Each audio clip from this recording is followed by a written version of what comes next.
Hello, everyone. This is Adam Meister, the Bitcoin Meister, the Disrupt Meister. Welcome to the seventh night of Hanukkah, New Year's Eve. One Bitcoin show that all of you requested, and I'm doing because hardly anybody's doing shows this week.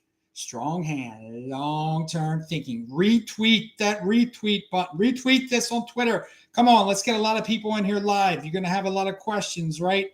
Strong hand. Bitcoin is the next Bitcoin I'm offended by selling. Yeah, this is what the menorah looks like when it's slowly burning out, the 7 candles. Tomorrow's the 8th night. Hello, my elite friends. Okay, I got to come back over here. All right. We got less light because the menorah is gone. All right. Hello, my elite friends. Let's see how many Bitcoin make you a 2 millionaire right now. I've got it written down. I lost my chain of thought here. 2028 halving. You can change your behavior, people. Holder of last resort. Don't scam yourself. Buy and hold. All right. 22 Bitcoin make you a freaking 2 millionaire. If you only bought 22 Bitcoin back when I was saying you'd have $2 million in Bitcoin. Right, this a golden age, guys. We're in the Bitcoin overlay. This really is this year coming up. It really feels like a golden age is upon us. We could have went to could have been 1984 all over again. A lot of people saying we've been living in 1984. It's going to be like 1985, baby, Back to the Future type of stuff. But like what Marty was going to in 2015. I've said a lot of years there. All you really have to do to keep things simple is understand that every 4 years, 2021, 2017, 2025, these are our all-time high years. I said on the last show, it's linked to below. I wouldn't be surprised if it gets to 180 if we actually do have two rate cuts by the Fed coming up in this beautiful year of 2025. I'm so excited at the recent developments. 2024 has been a good year too. And so today, the other day I was in Salt Lake City and it was just too cold for me, so I decided to get go away for a month. Get an Airbnb in McAllen, Texas. I got to McAllen, Texas last night, and now I am here doing this show. I had a 92-hour fast that ended today, so I feel a little, energized from that. I even ran before the fast ended. Don't try that at home, people. You got to really know what you're doing. Anyway, so it's warm here, and I like that. And it'll be an interesting month. I drove here, and this is some beyond Bitcoin moments here. I think some of you wanted this to be a little bit beyond Bitcoin. We're going to have everything. But I want to say, if you are a young man out there in your 20s, you should drive across the country, or drive across parts of the country, but not just on the highways. You have to really go the back roads from Salt Lake City, not the smaller highways, the state highways and whatnot. When you're going, from Salt Lake City to what's that place in New Mexico? Salt Lake City, if you're going to Albuquerque, you got to go Salt Lake City to where the aliens are. And by the way, I slept in, what's that? I can't even think of the name of the city I was in, where the aliens are, whatever. I want to say Farmington, but no, it's not Farmington. Farmington's an interesting city too. Let's see. Oh, if you got questions, I got to answer. Same in the chat and tell me the 123 no skip says strong hand 2025 same. He's not selling. He basically said Roswell, New Mexico. Pound that like button. Thank you, Terry. And by the way, I got to thank Deniz.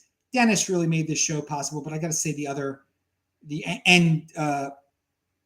only need $100 for the next show after this. And let's see who else I have to thank here besides Deniz. Where do we got here? Yeah. So DaCryptoRaccoon, Paul, Deniz, Tune In Drop Out, Izabella Drayven, of course, and Cold Flow, Still Moon, Like Clear Water. You know, you sound like you have a Native American name. You see some natives when you drive through New Mexico. Anyway, there are these towns on the way. I think even in Colorado a little bit. I wasn't in Colorado very long, but especially New Mexico and maybe Western Texas, but especially New Mexico. I mean, towns that are like abandoned, and it'd be interesting if a person, a young man, like bought the whole town and got people to. I mean, I'm sure there's something you can do with some of these industrial buildings and some of the old houses.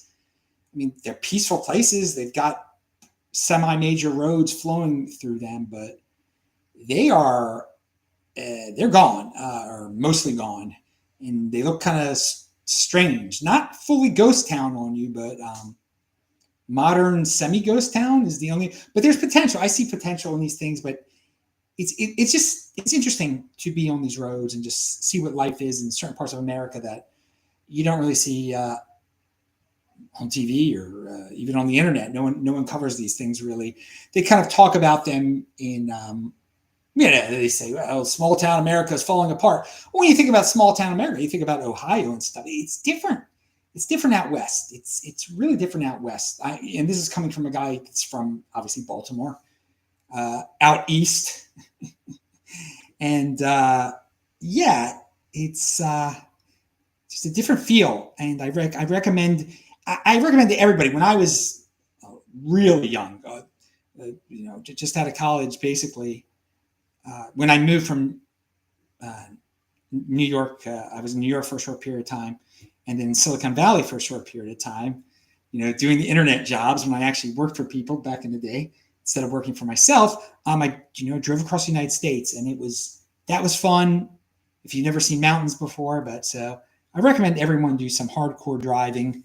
You can still do that anyway, and let us move on to other.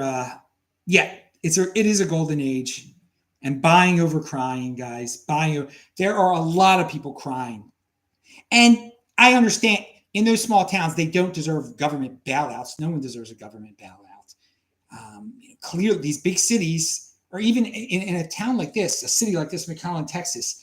Wow, it must be easy to open a business here. Texas is great for opening businesses, really. I mean, there's so many little small businesses in McAllen. Salt Lake City is beautiful. It's clean. It's not as many small businesses. It's safe as anything. Obviously, I love it. It gets cold during the winter. Couldn't take it this winter. But here in McAllen, you got palm trees and people, the fireworks already started. You can tell they're going to be some big fiestas. People got their DJs going already. You might hear some noise here, even I got the window open. But yeah, a lot of entrepreneurial second generation, first generation Hispanic people here. And everyone's got a pickup truck. It reminds me of Midland, of course, but this is warmer here than Midland, Texas. And right near the border. Across the border is very dangerous. Mexican City, just complete opposite here. It's safe. It's pretty clean, and just little businesses all over. And if you need a job, move on down here. Come on now. Where is everybody for this show? You tell me on Twitter. I posted on Twitter like, hey, I'll do a show tonight. People want me to do a show tonight. And everyone's like, heck yeah. And then here I'm doing a show tonight. We don't have a lot of people here at this moment, but I'll do it. I promise. Well, I didn't promise, but I started it, so I better do it now. I said to people if it could fit in, I would try to do it, and I'm doing it, baby.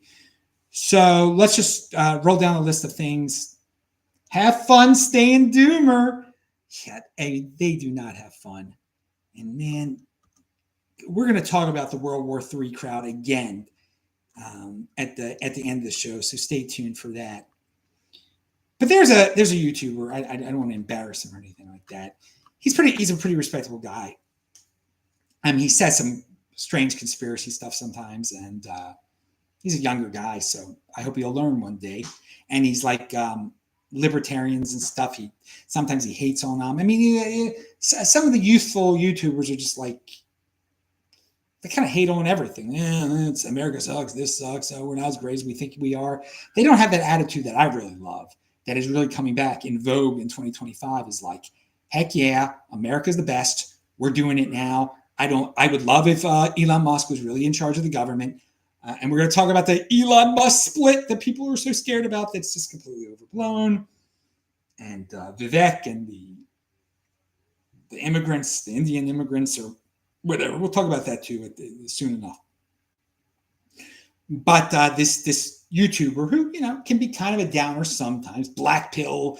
I don't like the black pill thing. I mean, I think obviously there are some people have some advantages. Like the black pill people are like, well, if you're short, you'll never be successful, or something like that. Or if you're bald, you'll never be successful. If you're ugly, you'll never be successful. No, it's not that simple. Okay, you're going to have some disadvantages, obviously. And I'm not, again, people are going to, the black pill people will scream is like, Adam, you're regular height of a man. You're very good looking man in your day, especially. And you got a lot of women. And so you're one to talk. You wouldn't know. You wouldn't, and then you've become very financially successful. So don't tell us how bad that life is so good, because it sucks. That the thinking ape, now he's the complete, I'm not talking about him because he foolishly rejected Bitcoin a long time ago, even though people I think gave him like half of Bitcoin like a long time ago. So he'd actually be rich. Anyway, no, I'm not talking, he's downer on everything. He's a smart guy, but like he's in a lot of pain, but he can't sleep right. And, but whatever. This black pill guy who actually is a 6'2", well, I don't want, he's a good looking guy. He gets his fair share of women, but he could be a downer on stuff. And he probably, according to the way things work, he should be able to get a lot more women than I did. But because he's taller than me, I think I'm better looking. But I'm more exotic looking than he is. All right. So, but let me. I got to get back on to the point of things here. This guy, he once bought Ripple, okay. And he didn't learn his lesson from that. He's trying to tell young guys how to maybe make money. He warns them. He's like, this crypto thing is crazy, but he's like, these meme coins.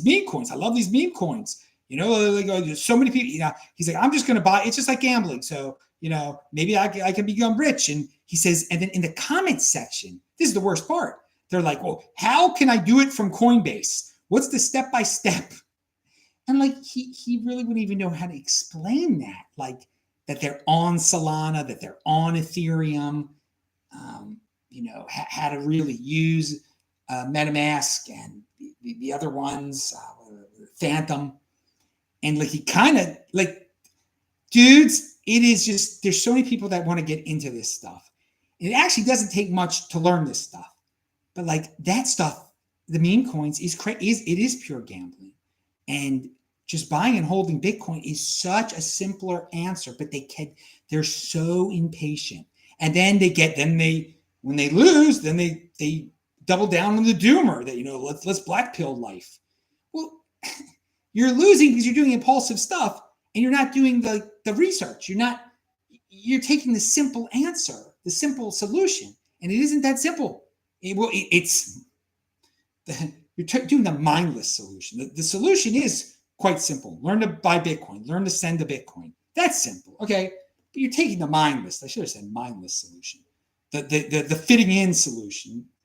The impulsive decision, which is like, these meme coins are doing so great. They're doing it better than Bitcoin ever done. Well, meme coins are this insanely large category of scams. I mean, they are pump and dumps. They are pump and dumps. And you just have to beat the timing. Don't try that at home, people. Don't. But this guy is very interested in it. He's got a lot more followers than me. He's not anyway, he doesn't do videos about, sometimes he do videos about making money and stuff, but he influences a lot more people than I do. And yeah, that's how this stuff spreads. And that's how you can be a winner if you just stick with the Bitcoin, because all these other guys are going to be throwing away their money on this stuff. And it come 2026. Oh God, that won't be too fun for them. All right. So let me erase that because I finally talked about that.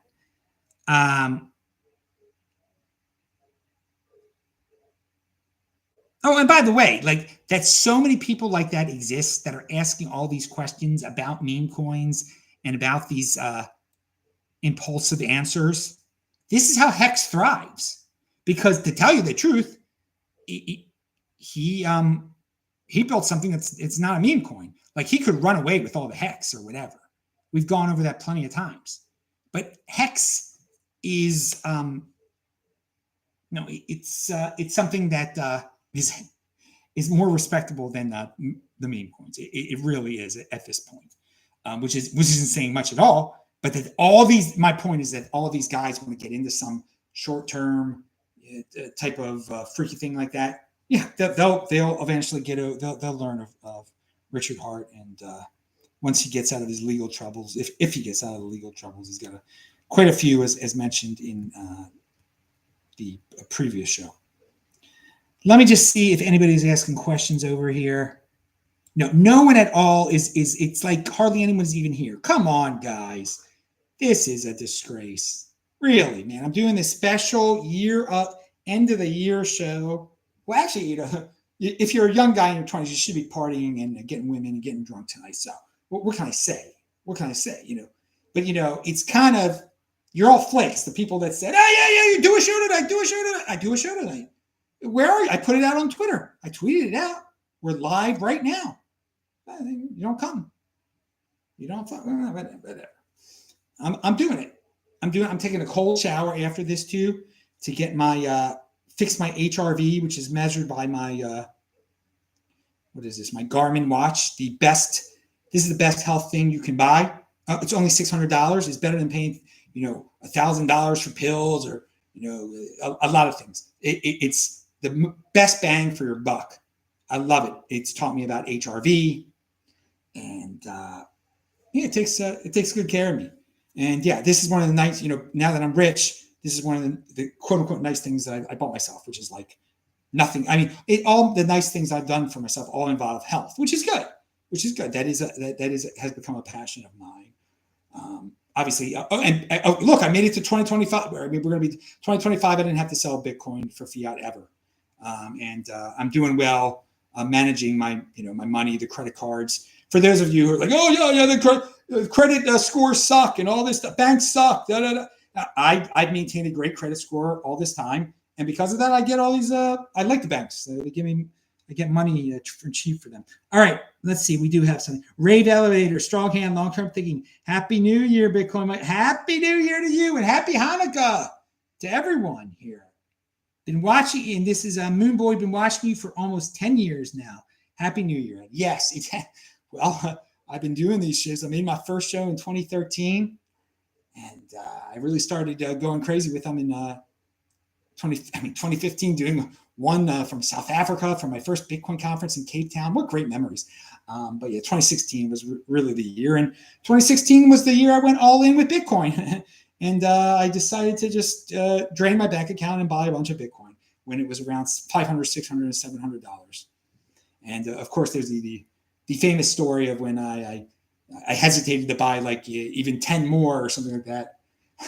When it went because it hadn't gone down to 750, it went down to 780. I thought it was such a big difference. Whatever. No regrets, people. Do you ever use any Bitcoin lending services? I want to. Dude, Chuck, Murphy, I want to put my Bitcoin, let some Bitcoin people hold my Bitcoin, and I'm going to experiment it. Let someone hold a little bit of my Bitcoin and give me a loan. But it is not because of the previous administration. Nobody does that. That's non-sketchy, okay? Hopefully, one of the things that we're going to get is something like that that's totally, the Coinbase does it or something like that. Something that's totally legitimate. They're not going to run away with the money. That is what I would like to do. Yes, I would like to use my Bitcoin as collateral to get some cheap money to live off of. Yes, that is what rich people do with other commodities and stuff. All right. So this is in their houses and their reputations or whatever. Okay, we should be getting great bank deals too, or getting great loan deals too. From these companies that do not yet exist. You said let in, I don't know, American based. Let's get American based here, United States, USA based. Look at this. Terry Grier is the first one to do this super chat. 1999. Thank you, Terry. Been watching you since 2016. Hasn't it been fun, Terry? Hasn't it been fun? I mean, it has been such a ride, and I really appreciate that you've been watching me this long. I know we can't do shows every single day anymore. That was quite a run I went on, though. Doing them every single day, 2016 to basically 2020. And you got to see things happen with, like, family members. I said some things were sad, but through it all, I love the family, and I love the Bitcoin. I love all my friends from all my years. Although it's great to make new friends through Bitcoin online. I've really learned you can make friends online and then meet them in person one day. And I would recommend to everybody just be a friendly person in real life and stuff. Somebody asked me, like, you're going to go down the McAllen and not know anyone down there? You've never been there? Yeah, of course I'm going to go there, and I'll meet some people. I'll go to the synagogue and the shul, the Chabad. They actually have a Chabad here. I'm not going to be here a month, but I make friends wherever I go. You just got to have that attitude, I think, too. Like that, I make friends wherever I go, and I do make friends wherever I go. And because if people are going to be nice to me in person, and you can tell they're not like scammers or they're just nice people, like, yeah, cool. Let's and we have some things in common or whatever. They're a friend, and I've always made friends easy. And I really used to, oh my God, I really cherished my high school friends so much. And there's a little bit of sadness though, because I think everyone sees as you get older, and I don't want to blackpill you or anything like that, that some close friends move in completely different directions than you do. But something to remember is that you will always, always have those freaking awesome times when you were bonding in high school or college, just doing things that were so adventurous for you back then as a teenager. I mean, I was thinking about past New Year's Eve parties, barfing at them, just, having to leave this one that got busted by the cops in the middle of the night. And my friend and I went in these girls' random car. They dropped us off in a neighborhood. We had to walk to another neighborhood where our friend might be home. We're hanging out on his front porch, just like, and we're drunk. And oh my God, and that guy's still a very close friend of mine. But there are other memories too, kids. That's the thing that, and I mentioned this when we had the virus, that kids couldn't have these just awesome childhood bonding memories of just adventures that seem so silly when you're a grown-up. They seem silly now when I look back at them. So, some things we did were cringeworthy and everything. Man, but that's how you really. So I'll always have those memories with my friends, and I hope you guys have that too. And it's sad when certain things happen when you're a little older, that can kind of cause friction in those. But whatever you can do, and I do this sometimes. I close my eyes and I think back to those days, and I knew inside of them, those guys, that they have that still inside of them too. And it's just like, we'll always have that. And it's just there's your white pill, dudes. There's your white pill. Okay. All right, dudes. So let's move on. Ooh, I can hear people outside. It's lovely. But man, it's party night. And yeah, I've had some wild New Year's parties. Yeah, I remember meeting. What was that? Yeah, it was a good woman I met that one of those nights. I've met a few women, but off the top of my head, only one that I eventually slept with. Yeah, it was good. Anyway, pound that like button. So let's move on to what do we got here? Well, this is going to be a long one, isn't it? So, did I say this yet in another show? All crypto markets are priced in dollars. So philosophically, psychologically, excuse me, I did say this last time. I'm going to say it again. The USA buying Bitcoin will strengthen the dollar brand. I mean, that's my theory. But Nick Carter says otherwise, that the Bitcoin reserve, that it could, I don't know what he says. it could shake some confidence in the dollar. That, oh my God, we need this to back up our magical dollar now. We need this Bitcoin so people could dollar panic. I don't know. I don't really even think that we're going to have this Bitcoin reserve. I think we're going to keep the Bitcoin that we've gotten from drug dealers, and that's good. That's good. Just like, I hate, what they were doing in for you, who the guys who've been watching me since 2016. You might remember I covered the Australian Bitcoin auction when they had gotten some Bitcoin, and man, there's some people that I think bought like 500 Bitcoin through that auction, or maybe even more, that you could tell if you check the addresses, they haven't sold their Bitcoin yet, and they bought. I mean, they probably won the auction for around $500 to $600 per Bitcoin. But even back then, I thought I knew it was stupid for the United States or Australia or anything to get rid of their Bitcoin. I mean, imagine if Australia kept all that Bitcoin. I mean, there's quite a bit of that it was a little, quote unquote, little auction, but it was thousands of Bitcoin. It might have been 5,000 Bitcoin. It might have been 10,000 Bitcoin. I don't know. They split it up into different groups. It was 2016, and you can find when I was. I should check the address. Like you saw all the addresses that it went to was, and then some people did sell theirs right away. You could tell, but some never did anything with their Bitcoin for many years. And I don't know. I assume some still haven't done anything.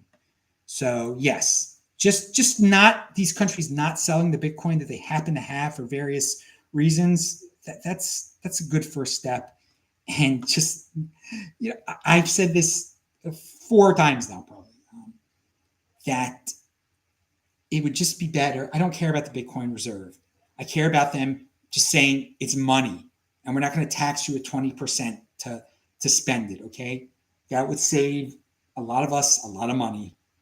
And just really clarify everything. Don't make it scary for all these companies, because all these companies couldn't innovate with all sorts of things. We're going to talk about Mark Andreessen, who has just done a great job of explaining this. Like, you could not get into so many things because you didn't know if the government was going to arbitrarily shut your business down and throw you in jail for, oh no, this is illegal what you did. No, you weren't allowed to, just making up a new law. You're not allowed to do this. Making up saying something you did in the past, which was legal then, is now illegal, so we're going to prosecute you, okay? This is what the government was basically doing, or threatening and doing, scaring people into. And so let's clarify all that. Trump has appointed people that, David Sachs is going to do a good job. It is just amazing in this time period that we live in. This is the first time ever where people were just analyzing every single person that the next president was going to nominate. A month before he was going to even be president.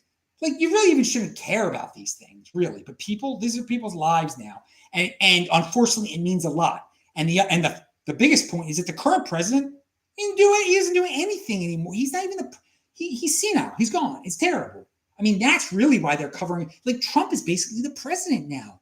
This is unprecedented. This is unprecedented. Where the guy who is the president really isn't hardly the guy with the most power is the guy coming in. People are meeting with him already. This is what's unprecedented. Usually they're still trying to do stuff to the previous president. Begging him for certain, and they're trying to do some last minute things. They're not really. He has no power anymore. I think they've thrown up their hands and they're just giving up, which is great. Great. We need to switch over. We need to get back on track here. Get away from 1984 and go back to the freaking future. Pound that like button. All right. In 1985. So, oh yeah, what I forgot to say recently that, we had a day where it went up basically by $10,000, the Bitcoin price. And dudes, I predicted that would one day happen. And you guys should never forget the feeling of when it does happen, when it goes up by 8,000, 9,000, 10,000, because it makes every one of those bad days all those FUD days. And there are more FUD days than mega days, many more. That's part of the thing about being a Bitcoiner during a 4-year cycle. you're going to have more days of panic and all this irrational insanity from people. More of those where people are just pressuring you to sell, making you feel like you're a fool that you didn't sell in the past. We're going to have more of those days than the $10,000 days. In fact, we're going to have a days in the future where it's going to drop by $10,000, $20,000 probably, maybe even worse, okay? In who knows what we can see in 2016 or 2026 or 2030, which will be off years if everything is still going according to plan then. But just that's why you got to savor these awesome days. You know, it's quite a high. It puts a big smile on my face. So remember, escape the panic prison. Pound that like button. We're getting to escaping the part of the way you escape the panic prison is having that mentality of like, we are on the verge of greatness. We are on the verge of a golden age. America is going to be freer than it's been in a long time. Let's get rid of those regulations. Let the AI, let the health stuff, let the crypto, let it all run wild. Just like Hulk Hogan used to say, let Hulkamania run wild, baby. All right. Now, does he still say that? All right. So, again, really thanks to Deniz. Deniz has been a great contributor this year. And also, thanks to Deniz in Portland for being that's a different Deniz, the Deniz in Portland. The first one is Deniz in New York. He was a great Deniz in Portland doesn't contribute to the show at all, but he's been on my show before, and he contributes a lot to the Bitcoin ecosystem because of his dealing with state legislatures and federal government officials, and just he's helped legitimize Bitcoin in so many politicians' minds. And it isn't just Republicans either. That was one of the most important things. Is like, I forgot the name of the guy, the Hispanic guy from New York City. He really likes Bitcoin for the people, but he actually is sincere. I had my doubts at first, and he, God, what is that guy? He's congressman from New York City. He was Hispanic but Democrat, but has reached out to Republicans, unlike so many others when things have become so polarized. He's doing a good job. There is certain most of these politicians just see that there's a lot of money that these Bitcoiners throw around, and cryptocurrency people in general. So they want to be on that. Fine, that's awesome. I've said on the show before, you got to bribe these people. It's sad how the systems work out, but if it's a bribe, then okay, whatever. At least they're going to do the right thing from the contributions, and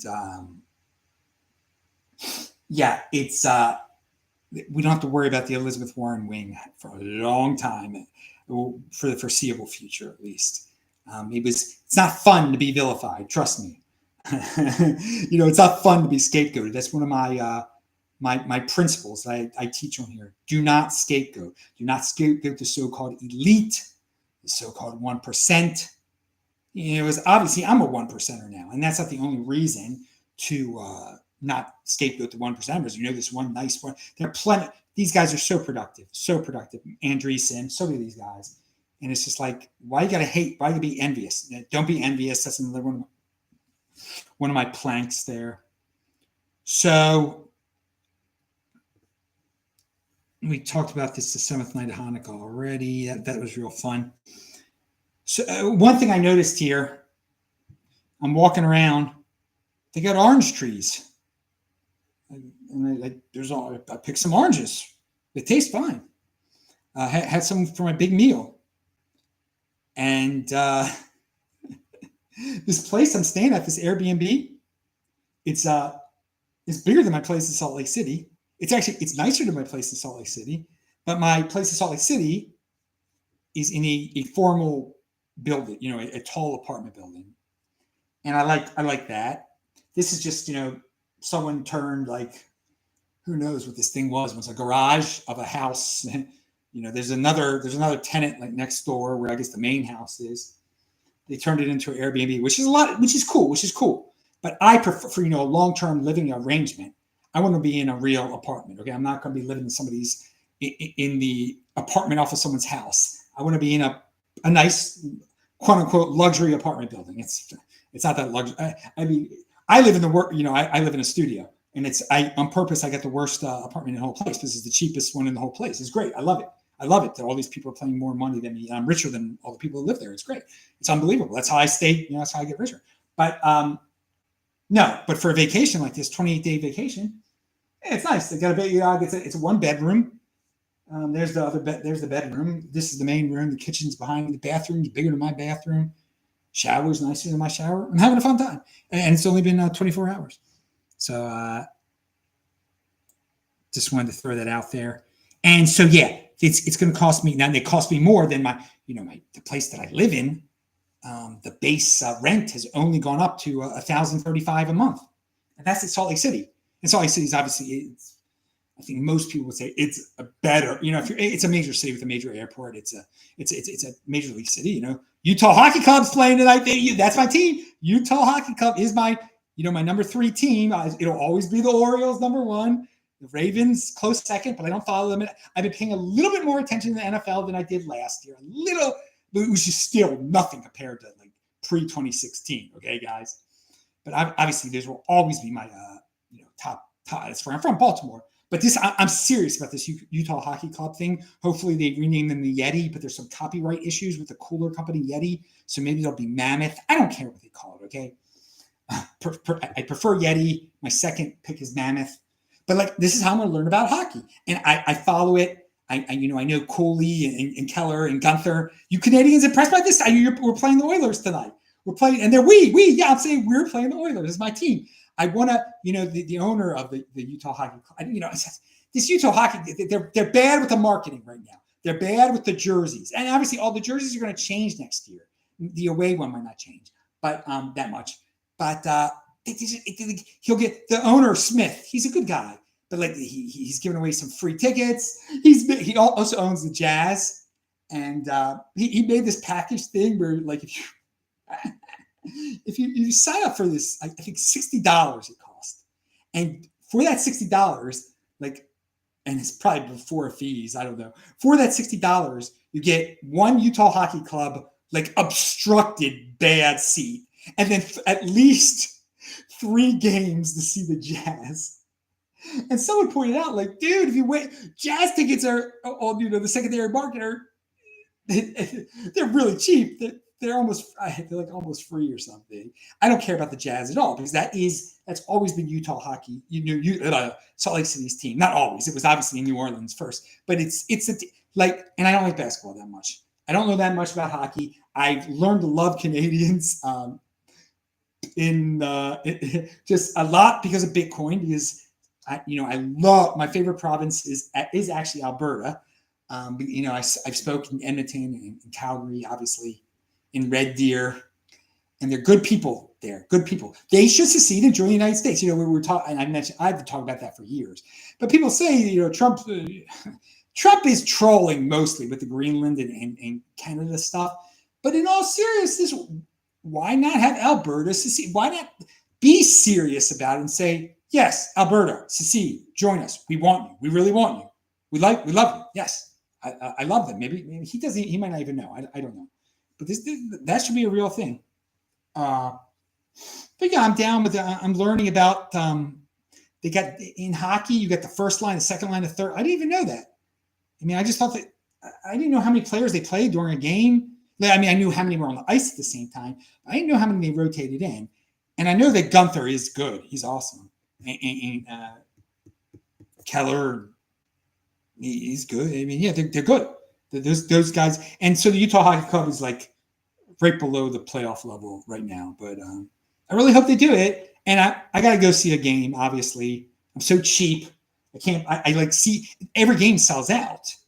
And I would love to for them to actually have more of those obstructive views. But they don't allow them to be sold all the time. I just want to be there. I want the atmosphere of it all. I can hardly keep track of that puck. It goes so fast. So me not being able to see one of the goals, it doesn't matter. I just want to be there. I'm going to, like, I was there on opening day, like outside for the party and stuff. That was cool. I thought they were going to give away t-shirts. They didn't give away t-shirts. They don't have that many giveaways. I got some stickers and stuff. I think next year is going to be a lot more organized. This was rushed. This was a cool thing that they did. Arizona just suddenly moved. The NHL, Gary Bettman he did the right thing. He's just like, dude, you cannot handle this. We're going to give you an expansion team one day in Phoenix if you straighten out your situation in 5 years. And here, this guy's going to play us $1 billion and he's going to own your team. And you're going to get the $1 billion. I forgot how the whole thing went. I, of course, also have in my heart, I understand what it is to have a team move from another city to your city. The Browns moved to Baltimore. And they got their team back in 3 years. So, it was all great in the long run. Well, it wasn't that great for Cleveland because they've been horrible for 20 years. And Baltimore they hated Art Modell. And it really, on one level, I never could see their perspective of it all. But it must have hurt those dudes from Cleveland to see, it did hurt those dudes from Cleveland to see Ray Lewis win the Super Bowl twice. It really did. Because he was drafted the first year in Baltimore. And they just thought, what could have been if we, whatever. And they got the real Browns, the expansion Browns, and they've been horrible. And all right, we talked too many sports here. So you see, I do have that NFL knowledge still, but the hockey is cool. The hockey is fun. And why I'm even talking about that, I forgot now. So there are things that are linked to below. Mark Andreessen was on the show Moment of Zen. Moment of Zen can have some good people on it. Mark Andreessen is awesome. It is linked to below, and he explains how great things are going to be this year because of the new administration. And he explains, how the previous administration in the United States was holding things back insanely. And now all the companies that he invests in, can get banking. It won't be debanked randomly. He does point out that the European Union they understand that they're terrible at AI. So they just said, we're going to regulate AI. And that actually affects AI still in the United States. Now, that is such a loser thing to do. So he says, hopefully Elon does something to them too. But that's something to keep your eye on. Is like the European Union is just like, they're hurting themselves with all these regulations. They're killing themselves. But now they want to bring regulations. They want to be the regulation kings. They want to regulate the United States. I mean, this is unbelievable. The chutzpah. Pound that like button. All right. So Chris Williamson is another guy who does YouTube shows. And he's all right. But he had this guy on, David Cerna. David Cerna does his own shows too. I listened, for hours upon hours of podcasts when I was driving. Because it took me 2 days to get down here. It was 1,500 miles away. Salt Lake City from McAllen, Texas. And I like this David Cerna guy. That interview is linked to below also. And he learns from some of the great entrepreneurs. And he did take he's gotten some good information that he shares in like very simple, how I make up these sayings. He kind of does too. And or he takes sayings of theirs and spreads the word. It's good. So one of the things he talked about is durability, and that you build your business, you build your system of life for durability. Like at first it might be like, why are you even doing this? Why are you even doing this? But like you've built the durability is that you're going to be able to do what you're doing 30 years from now still. Your business is going to be around 30 years from now because you made it death proof or whatever. It's a way of interpreting, the durability. But some people, they build a business. I mean, you could do this and you just want to sell it after 5 years. That's your thing. Okay. So if a big company, you're going to get a big, huge check or whatever. But if you got that durability, you're going to, every year, year 6 to, if you didn't sell year 6 to year 20, that's going to be a lot more money than you got just in year 5 had you sold. But in order to get to year 20, you got to be strong, got to be durable. And it's just I always say, I learned from someone, systems, create systems for yourselves. And, I've got my system. It's always kind of changing a little bit, but it's something for the long term thinking. Pound that like button. I tweeted the following out that, that crypto is not new. Bitcoin is not new. That is a lame excuse. Many prominent people make the Bitcoin is new excuse when they talk about why they hold off on buying. This is a mindless statement, and you should question such people on all their takes. All these so-called influencers. There's plenty of them. In 2013, my now married rabbi with 2 sons was a 15-year-old kid, and current college students were 7. And it was the year 2013 that I bought my. No, excuse me. That was. I said, wait a second. In 2013. Yeah. I bought my first one in 2013. Let me see. Yeah. My rabbi was. He was. He was 15 now. 15 then in 2013. Now he is, a grown man with 2 sons. He's going to have more kids soon enough. My point in mentioning those things about how young certain people who aren't so young now were, is that people were saying Bitcoin was new in 2013, okay? Maybe that was a good excuse in 2013. That excuse died a long time ago. If you're going to still say it's new when people who have held it have died, have passed it on, it's not new anymore, okay?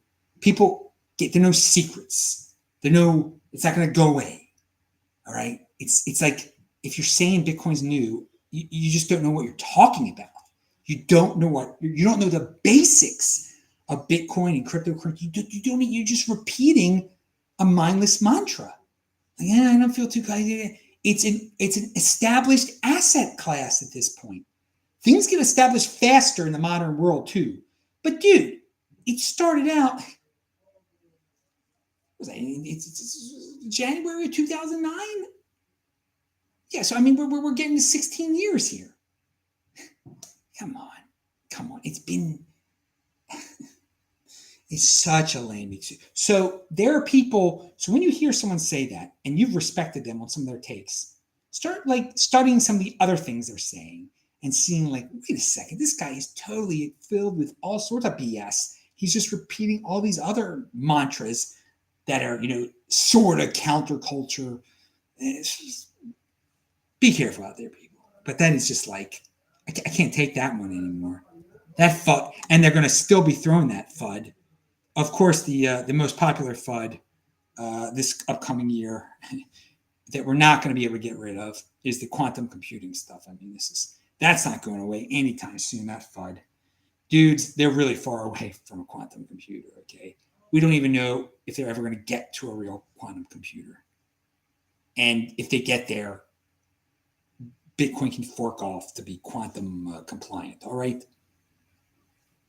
Let's see. We have any other questions here? Come on, people. I'm doing this show. We got hardly anybody here again. Oh, God. Deep Hanger. The Bitcoin Meister is one of the OGs living the dream. He has been since the teens. Legend. Thank you, man. Happy New Year. Happy New Year to you, too. Happy New Year, Adam. So all these people are saying it, so I'm saying it back at them. Benny Satz and Moonboy, all these people.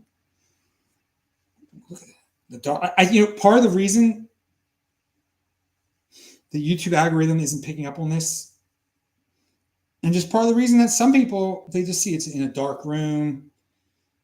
They can't see my face. They complain about that. It's all about the content, dude. It sounds fine. We're having a fun time. We've been doing this for 49 minutes. Don't worry, we're not done yet. I got more on the list here. We're just cleaning out everything that was in 2024. so we can start 2025 pretty fresh. 2024 the year that mainstream Jewish people found out that most evangelicals in the United States are not their enemies. And then, they should have learned that. They should have learned that a lot. I knew that for years and years. That being a Dem is foolish. And that fitting in, if you try to fit in, you get killed. You get the beat down. All right? I mean, there's a lot of... Unfortunately, most Jewish people still voted for the Democrats, probably. They still came up with some excuse. I mean, it's just like, I guess... smart people can get really creative on their excuses and their evasion of reality. I'm giving my fellow tribesmen the benefit of the doubt there, giving them an excuse. No, it was really good to see some guys go just public about it and just speak the truth. I've been this way for a long time.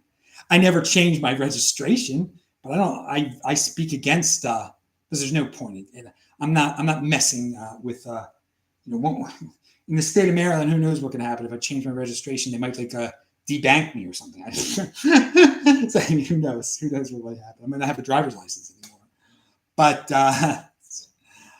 no, everyone who's watched this show for years knows that I don't support the insanity, the socialists, the stealing people's money, the hating on the wealthy, the hating on the Jews. I mean, the Democrats, it's a cool thing to do in the Democrat Party in some corners. It's reached ridiculous that it had to come to this.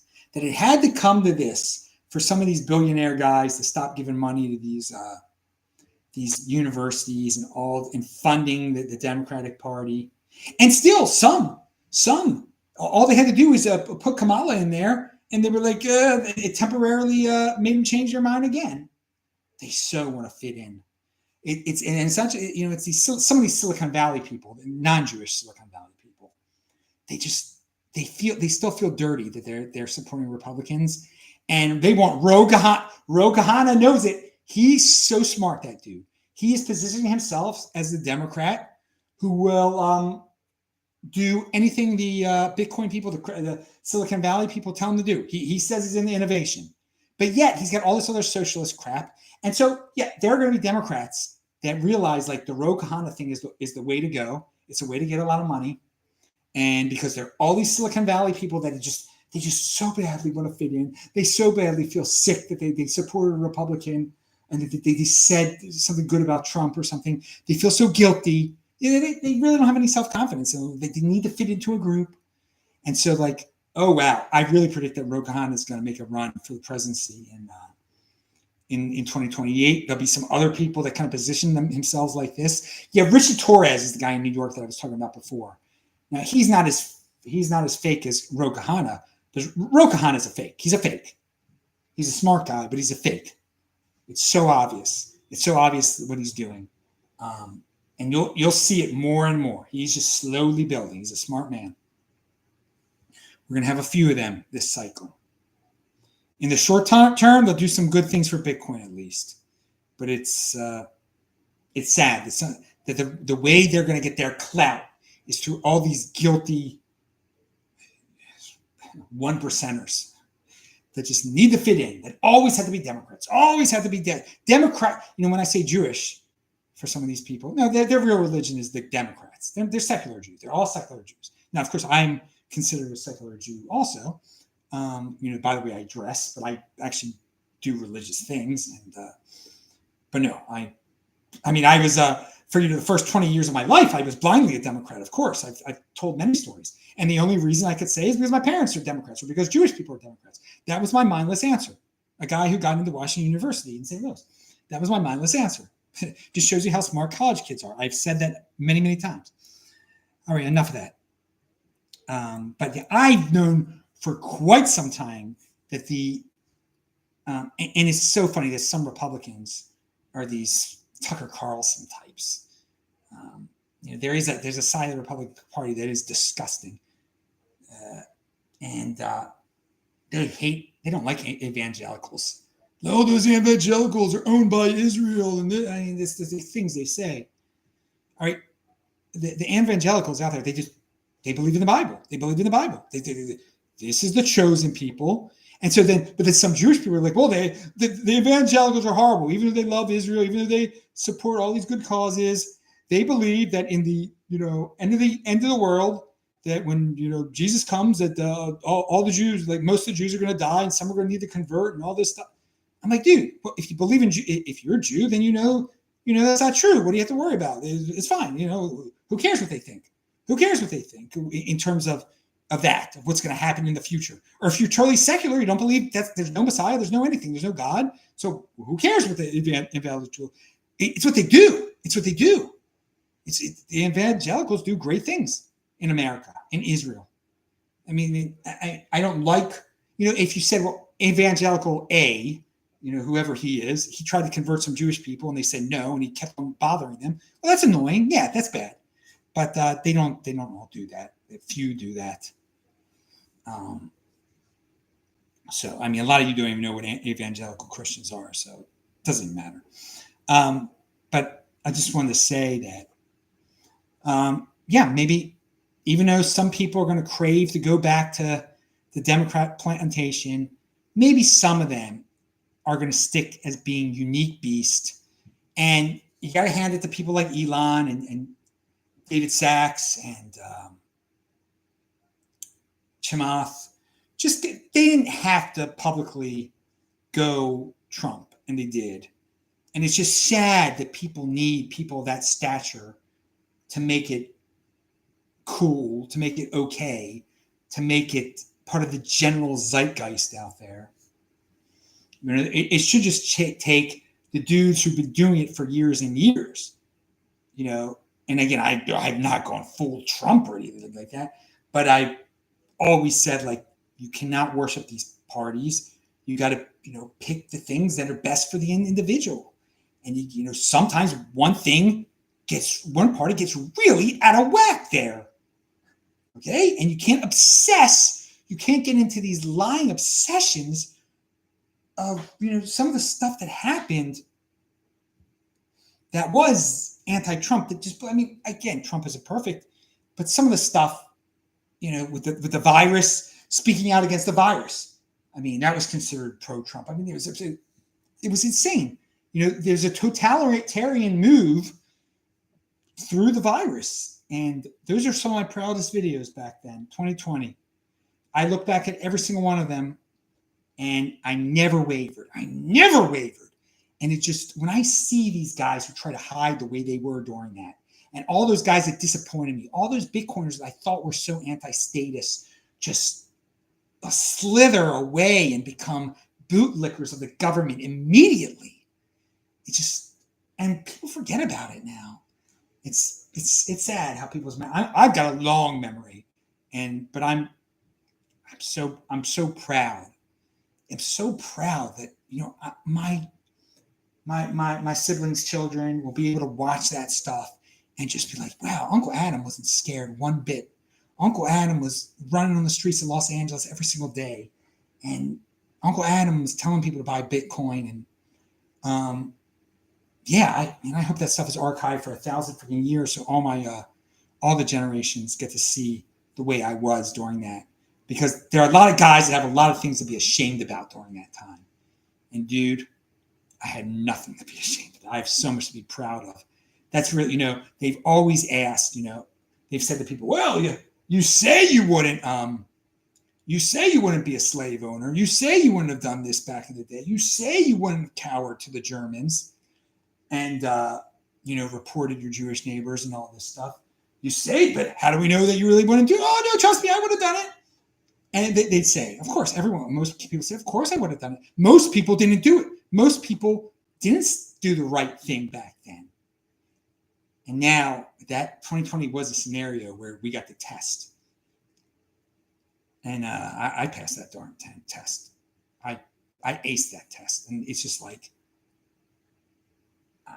it's good. It's a good feeling. All right. So we get the Vivek and Musk are talking about these there's certain ways of getting immigrants into the country, which are mostly Indian immigrants, and the haters, the people who want America to fail, are just like blowing it out of proportion. There's nothing else to talk about, I guess. But they're just, this is something to jump on. Like, oh look, Trump has a split in it. First of all, they don't even have a real position in the Trump administration. It's a made up thing, but they can do a lot of good things. So, but I think a lot of people that are in the Trump coalition, they don't understand that this that Trump has always been, I mean, recently spoke about, and many people that have given him a lot of money, more so than all the black-pilled Tucker people or whatever, they've always supported immigration of talented, technical people.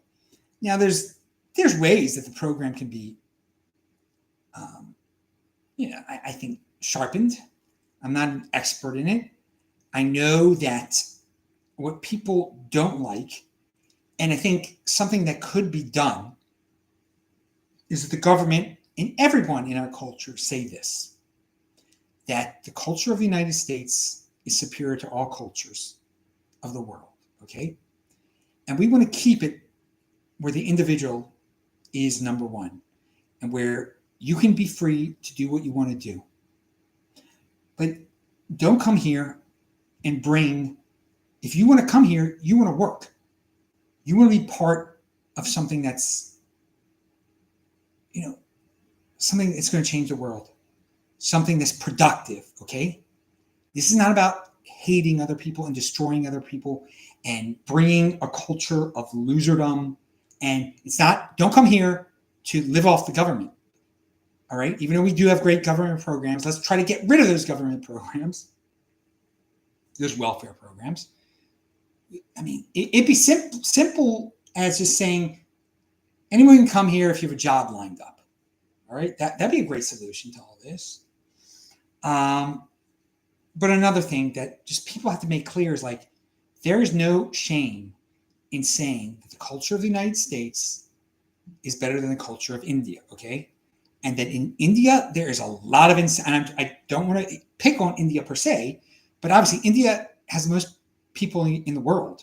So in theory, that's where most of the immigrants should come from, is India, of every country out there. China would be second. And China's culture is also bad. On the countryside, it is horrifying. It's terrible. It is, there is no toilet paper. There is no running water. So if you're coming up from a place where you do not know toilet paper, where you do not know running water, don't live like that anymore. That's not the way we live. That's not the way we live here. We don't butt in line. We don't, there are just certain things, just be civilized. Be civilized. Okay, now, Jayant Bhandari is a native Indian. You can watch, he's been on my show a long time ago. He's a very nice man. He talks the truth about India. Now, what most of us are used to with India, most people who are so-called elite, who went to good colleges, we see the cream of the crop from India. That's what we want here. They are great. They are very smart. Can they be clannish sometimes? Every group can be clannish sometimes, okay? Everyone's got their traditions that are different than yours, but they don't harm anyone, okay? They like to, eat their food, or Jewish people like to eat their food. Italian people like to eat their food, okay? Indian food is good. Indian food is good. That is a very good thing. Now, those people, some of those dudes are geniuses. They are great additions to America.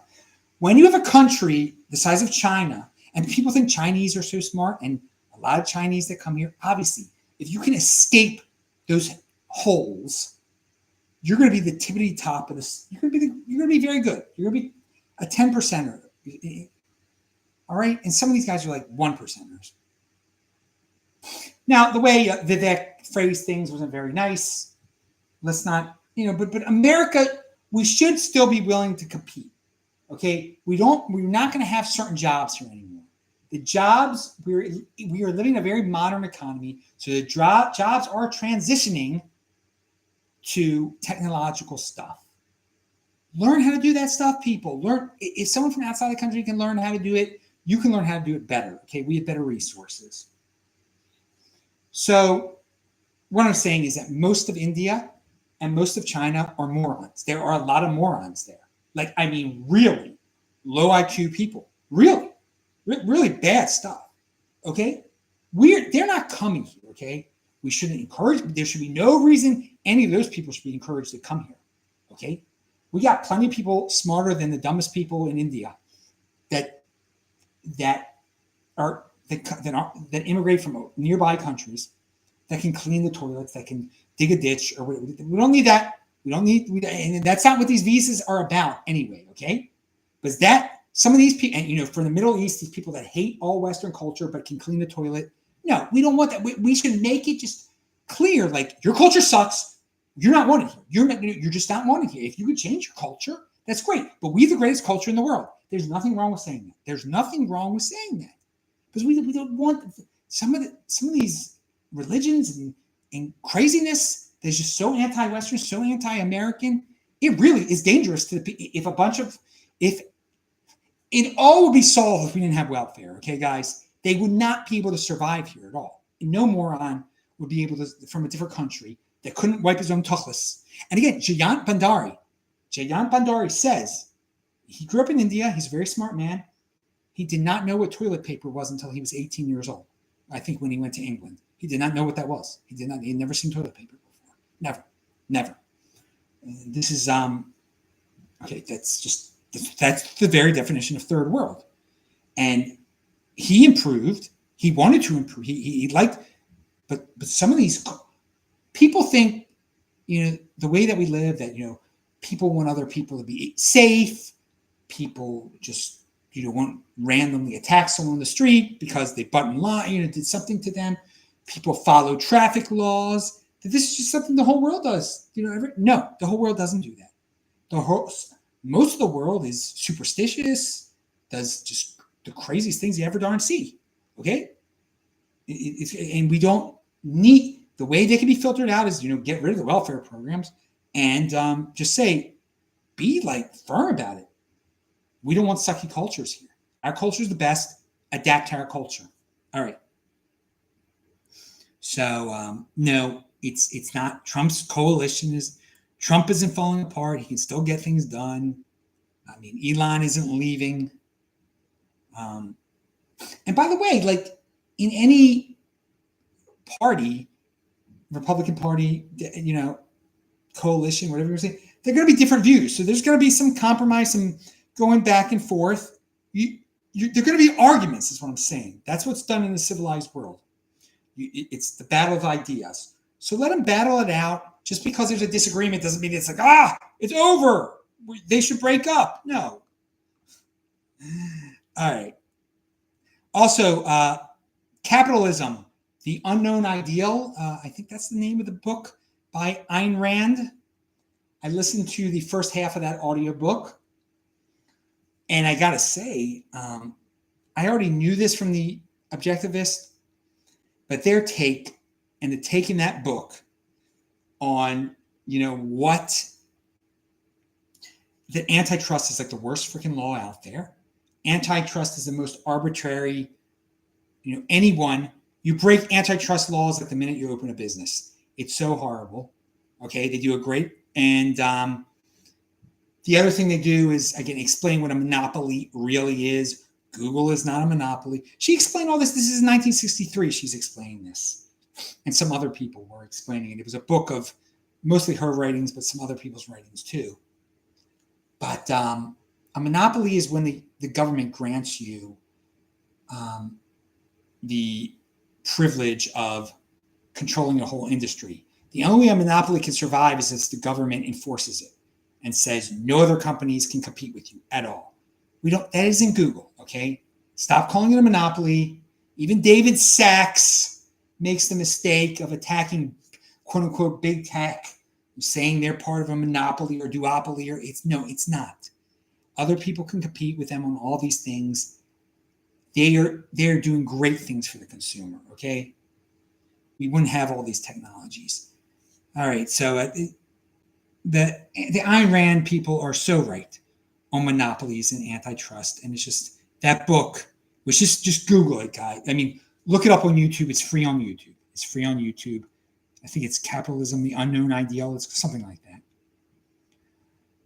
And to show you how out of touch I was during the previous 2 days, on Monday and on Sunday and Monday, I was on the road. And it's past my bedtime now. It's 10:15 here. It's 10:15 in the Central Time Zone. I'd like to go to bed at 10, but I'm doing this for you guys. And yeah, I see more people are asking questions, so I'm going to get there in a second. I had no idea Jimmy Carter died on Sunday until today. No idea. No idea. Just like, I see Jimmy Carter's kind of trending on Twitter or something. Like, he probably died, didn't he? And I was like, oh, yeah, he died. So, yeah. Yep. He was a real work of art, wasn't he? But Trump didn't become him. Wasn't a one-termer. Trump's the Grover Cleveland. And Jimmy Carter, a second term of Jimmy Carter would have been horrible for the United States of America. Yeah. And yeah, goodbye, Jimmy Carter. I'm no fan, reading about him and stuff. I think I read a book about him as a kid that was like a fan book of his or something. It was in the state of Maryland. Ronald Reagan was so vilified. So all these leftists, they were telling us, oh, Jimmy Carter back in the day was great or whatever. No. Reagan was a great answer to Jimmy Carter, just like what we're going to get from Trump number 2 is a great answer to Biden. Biden can be compared to Jimmy Carter. But yeah, that's a good comparison. But Biden's worse, much, much, much worse. But they can be compared on certain levels. All right. I wanted to say, going back to sports, I don't know if Boise State is still losing. They were losing to Penn State. But this college football playoff format, 12 teams, is pretty exciting. I really love the way the bowls were, and I thought that was very unique, that there had to be a vote. And then they kind of changed it to have a real national title game, and then they made it a 4-team playoff, and then they made it a 12-team. So basically, it's a professional league right now. They get paid now. So if it's going to be a professional league, it's sad that the Rose Bowl can't be the Rose Bowl anymore. And I like traditions, but I'm going to admit that the 12-team thing is pretty cool, since they are just professionals now anyway. And it's very interesting to see some of these teams play, and then it might just end up the top 4 all win anyway or something. I don't know, but it's interesting to see Boise State play Penn State in a playoff to advance somewhere. I remember when I was younger and Boise State they beat Oklahoma. I couldn't believe it. I forgot what bowl was it, the Fiesta Bowl or something like that? I thought that was awesome. I thought it was so. And the city of Boise, I mean, they've really grown with the team. As the team got better, they got richer and bigger, and these people from California moved out. I love Boise. And yeah, it's kind of cool. It's a big thing up there. It really is a big thing up there. But they become they were thought of completely different before they beat Oklahoma. And I thought it was so cool. I did hope that I would visit there one day, and I got to live the dream. I did go to. I love Boise. I love it. Second favorite city, and my favorite city that is just small enough not to have any major league teams. And probably in 20 years they'll have I don't know, who knows? Maybe they'll have something in 20 years. It'll probably be a soccer team first or something like that. I don't know much about Major League Soccer. That's the 5th league in the United States. Never got, dude. I'm getting into number 4 at least into the NHL. All right, Utah Hockey. Is the Utah Hockey Club losing to Edmonton? It was tied. It was tied up in Edmonton. I guess the game's over. I'll check it afterwards. Hope they won. All right. What else do we have here?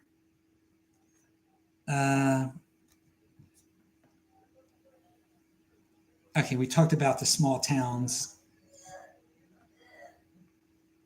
Something's going on outside. Yeah, so that's another thing, guys. I'm in motion tonight, all right?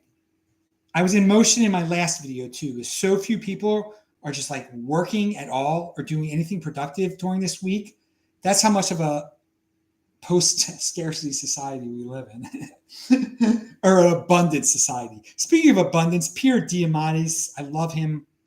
He's so right about mindset being so important. You can't let, I'm not going to say that word, bad stuff get into your mind, okay? Don't get into all that black pill stuff, okay? Don't be a doomer. All right, don't. If it starts bringing you down, then avoid it. You want your mindset to be positive. Just watch positive stuff. Watch positive stuff. Read positive stuff.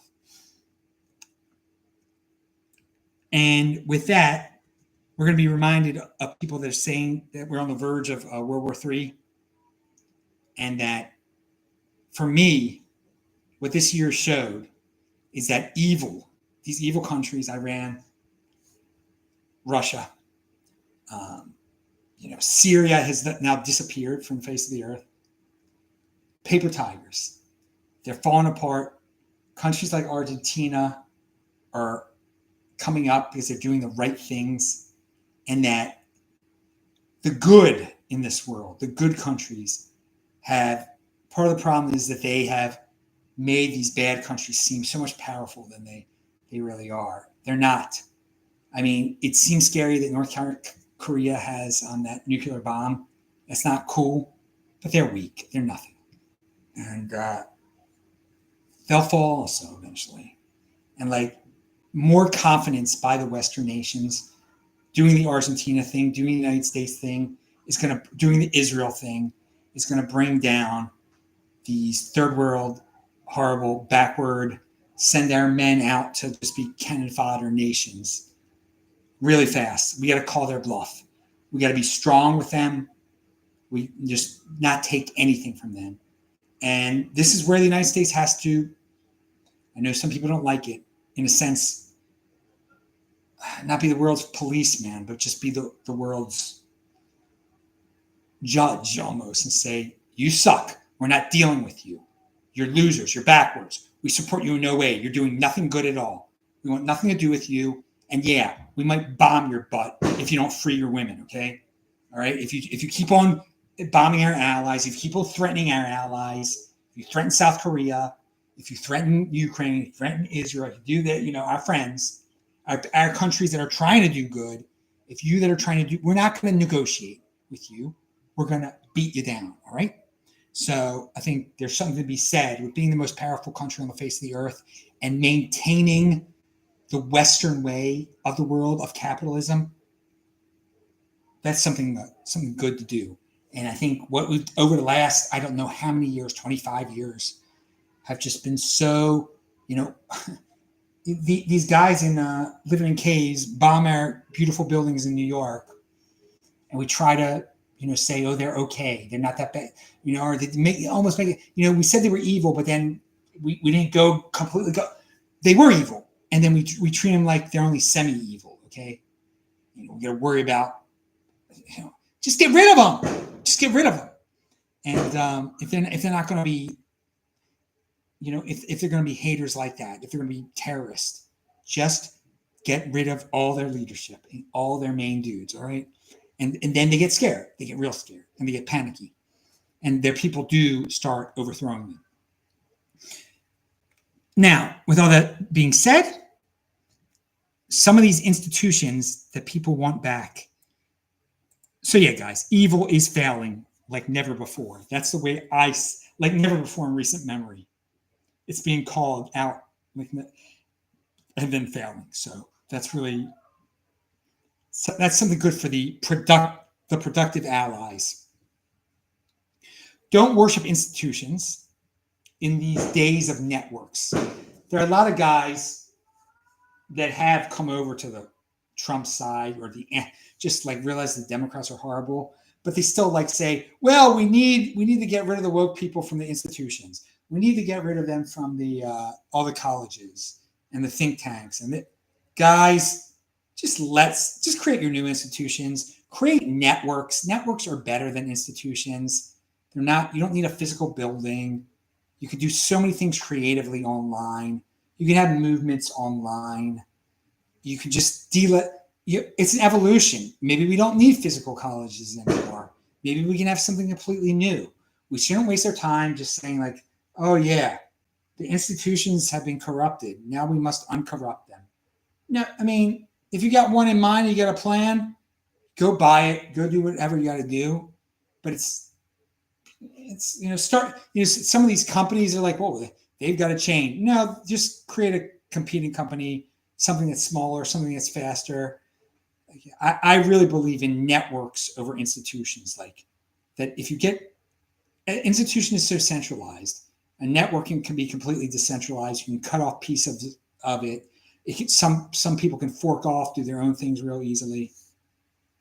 All right, let's see what we got here in the chat.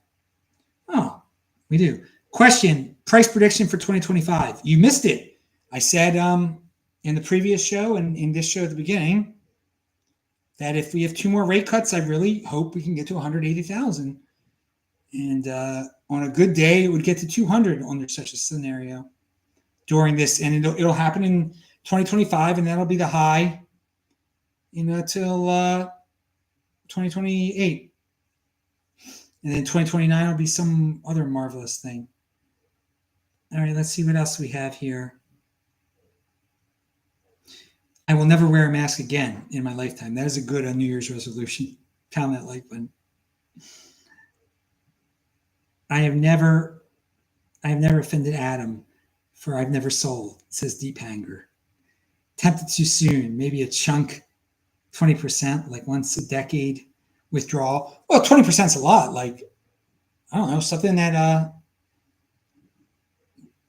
don't know how much, maybe you only have 1 Bitcoin and 20% will get you. Okay, then that would be 20,000. If you need $20,000, you got to do what you got to do. But like, I kind of have a feeling that maybe 20%. Like, do it as slow. If you got to withdraw, do it as conservatively as possible. I'd say if you want to live a dream this year, okay, then that's the amount you take out. If you really need to, do something awesome, that's it. But don't go further. Don't like have a set number in mind. Just like think really long and hard. What do I want? What do I want that I can't currently get with all the fiat that I have? And then get that minimum amount out in Bitcoin. All right. And probably 2025 is going to be your best shot to do it at a very high price. Once 2025 goes, is 2026. We're going to talk about in 1 second a scenario that might one of the events of 2026 that might bring it down. India is so big. All of the Indian immigrants in the U.S. make up 0.3% of the population of India. Interesting. Oh yeah, I mean, India is tremendous. I don't know who you're saying. They might not be a monopoly. Okay, they're not. Google is a monopoly. If you're talking about Google, but they do get special privileges for doing the bidding of the ABC government groups and special punishments. That is a legitimate point there you're making. No company should be getting rent-seeking opportunities from the government. The government does give some companies rent through regulation. What the Biden administration did is even worse, is that they wanted to censor people. So they know they can't do that. The government can't censor people. So they were doing it through companies by encouraging them. Now, Facebook did not have to follow them. And Zuckerberg has basically apologized. So another thing Ayn Rand says in the book is, and that I've said many times, is because right now we do not live in a fully capitalistic society. It is called the mixed economy. There are many fascistic aspects to it, where economic fascism, and I mentioned this before, is where the government picks winners and losers. We cannot have the government. There has to be a complete separation of government and business. Okay, complete separation. Complete of government and money, government and the economy. But when we're quite a way away from that, okay? When we've got the Federal Reserve and we've got all these regulations, but you got to do it one regulation at a time. Get rid of these regulations. Just let any entry to any industry be easy, okay? Just the government doesn't need to regulate who gets into what industry and what permit is. It's nonsense. We have way too much of that, and that does create the illusion of full monopolies. Now, what they do create beyond the illusion is not true capitalism either. It is a form of fascism, and no government should be going to companies asking them to do their bidding. That was a real extreme. Okay, no government should be going to companies saying, "We want to break the laws of the Constitution. We can't do it, but you can do it. So you're going to do it for us." That is what the Biden administration did. Horrible, horrible, unforgivable. All right. So read the book. Listen to the audiobook. It's good.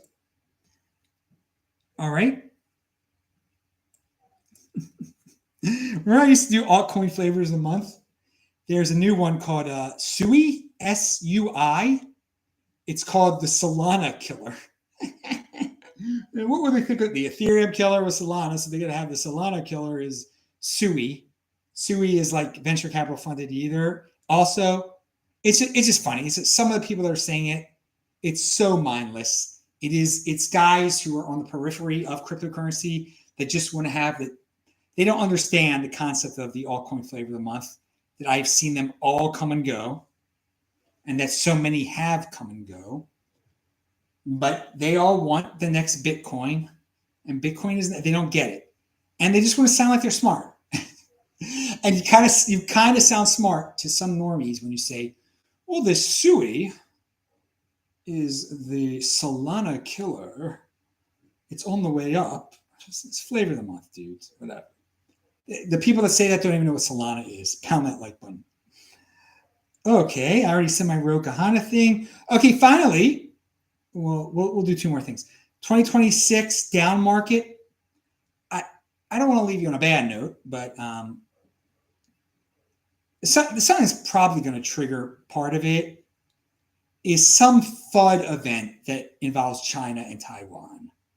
Because I think, and now the United States should support Taiwan is awesome. I love being in Taiwan. It is not China. Don't repeat the communist talking point of, no, Taiwan's just part. No, it's not part of China. It isn't China. It's its own country. We've not fully recognized the United States, which is a disgrace. But China might try to blockade it in 2026. I don't think they're going to try to do it in 2025. And if China tries to blockade Taiwan, if it does something to Taiwan in 2026, you better believe that's going to be one of the bad events for Bitcoin in 2026. It just is. And that's just something to think of for the year after this awesome year that's about to start in Baltimore, where I'm not. In 27 minutes, it's going to start in Baltimore. So I wish all of you East Coast people and everybody all around the world Happy New Year. Some of you have already started 2025. I remember in 2015, I was in Auckland, New Zealand, and I got to kind of live a dream of mine. Well, first, I love being down there. Some of my videos from there in 2015, I actually say, if you buy Bitcoin now, it's like buying a Facebook pre-IPO share of Facebook or Google. And I said, all you people were bitter about not being able to buy, because to buy a pre-IPO share of Facebook or Google or any of them, you have to be a qualified investor, like worth $1 million or some nonsense. And that's the government interfering. Anyone should have been able to buy it. But I said, anyone can buy Bitcoin. So don't complain anymore. Compete. I didn't say compete, don't complain. I hadn't even come up with that theory, with that saying yet. But that's basically what I was saying. It's like, Bitcoin is like $420 or whatever it was that day. I said, it's a pre-IPO. And I said, don't feel bad that you can't buy it at $6 anymore. But as I said, in the long run, you buy 10. What's the difference if you buy 10 for $400 a piece instead of 10 for $6 a piece? In the long run, when it's worth a ton more, it isn't that much different. Think about it. If you spend $6,000, $4,000 on 10 Bitcoin, compared to spending $60 on 10 Bitcoin, now you have $1 million. Who cares if you spent $4,000 or $6? There's no difference now. And I made that point when I was in Auckland. Very bad video quality of one of those. But so that night in Auckland, it was New Year's. And I took some pictures of me next to that really tall, what's that famous thing in Auckland? Anyway. And it turned 2016. I immediately got online on Facebook and posted. I said, look, I am posting this from the future. All of you in the United States, where it's still 2015 and it's the daytime. I called my mother too, I think. And people, again, this is my personal, I hardly post anything on Facebook. Back then I posted more. But, what I post on my personal Facebook is just family stuff usually. And not even. And so back then, it got such a response. Everybody loved it. Because it was cool. I wanted to post from, I am posting this from the year 2016. All of you are in the year 2015. This is what it looks like in 2016. And so that was awesome. So Auckland is a good place, a cool place. They had a horrible prime minister, but she's gone. She wasn't there when I was there. Very clean, very safe, very far away from the United States of America. You should check it out. It's expensive, apparently, whatever. But travel around, guys. Travel around. Make those memories. And that's going to be the end of the show, I think. Let me just see if anybody else said anything else. Okay. Before the virus, do I remember Hong Kong? Oh, yeah. Well, I was in Hong Kong, but a few years before the virus. But and I loved it. It was good. They weren't as happy as people in Singapore because the people in Hong Kong knew that China had already taken over their country. That the British had signed off in 1997 for this to happen, and China was quickly somehow going to figure out how to take them over. And they always felt it, and China. Well, everybody was panicking over the virus. They just took over Hong Kong. People did protest for a while, but they went beyond the scope of what they were supposed to do in the first 50 years after 1997 or 1999, whatever it was. They went beyond, and they did it, and no one said a thing. And we can't let that happen to Taiwan. We cannot. They want to do the same thing with Taiwan. They want to sneakily do it, take it over. And they don't, and there's no agreement with any country for them to take over Taiwan either. They have no right to it. None whatsoever.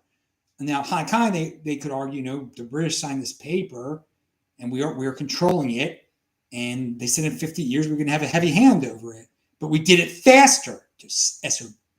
And they did it while everybody was panicking during the virus.